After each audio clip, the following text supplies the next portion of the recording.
Terkuak, kejanggalan kesaksian Aep kasus Vina Cirebon, pakar ungkap hal mengejutkan. Kasus Vina Cirebon sampai saat ini masih menjadi perdebatan publik di ruang-ruang sosial media. Analisis cocoklogi warganet soal pelaku hingga motif pembunuhan Vina dan kekasihnya Eki di 2016 jadi pembahasan intens.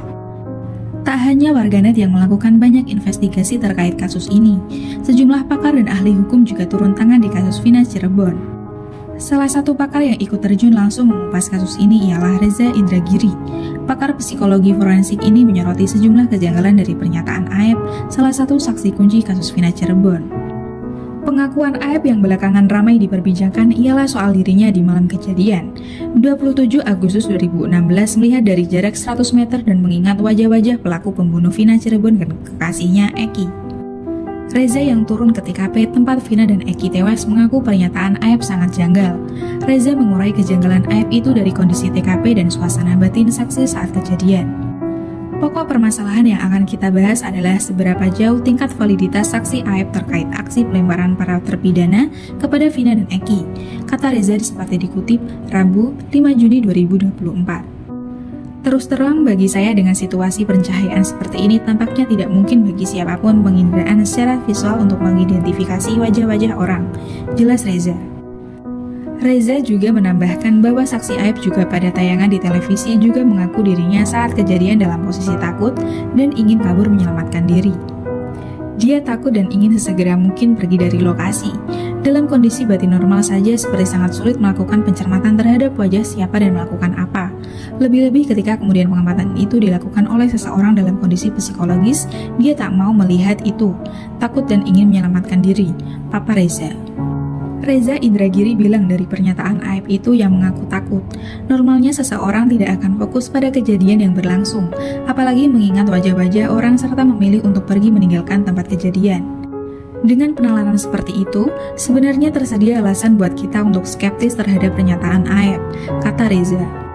Pengakuan saksi Aep.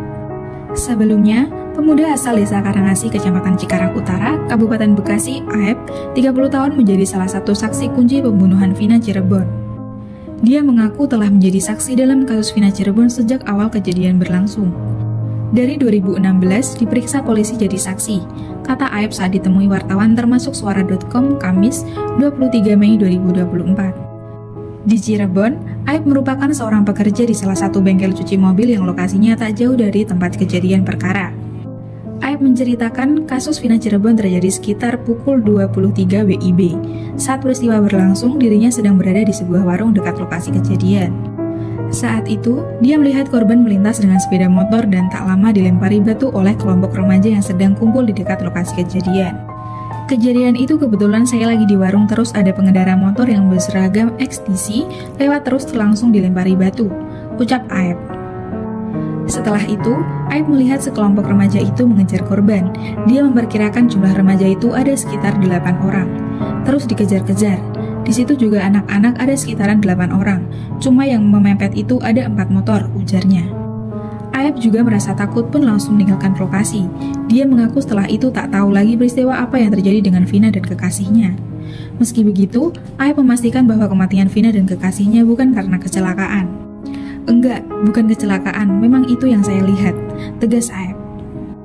Aep mengaku dirinya tak mengenal dengan para pelaku yang mengejar Vina dan kekasihnya pada saat kejadian. Namun, dia sering melihat para pelaku kumpul di depan sebuah tempat tongkrongan yang ada di depan tempat kerjanya. Ya cuma mengenal wajah saja, cuma nama-nama saya tidak tahu. Nggak ada hubungan, sebatas teman tidak ada. Ini saya tahu aja itu anak-anak sering nongkrong di sana depan bengkel saya, ucapnya.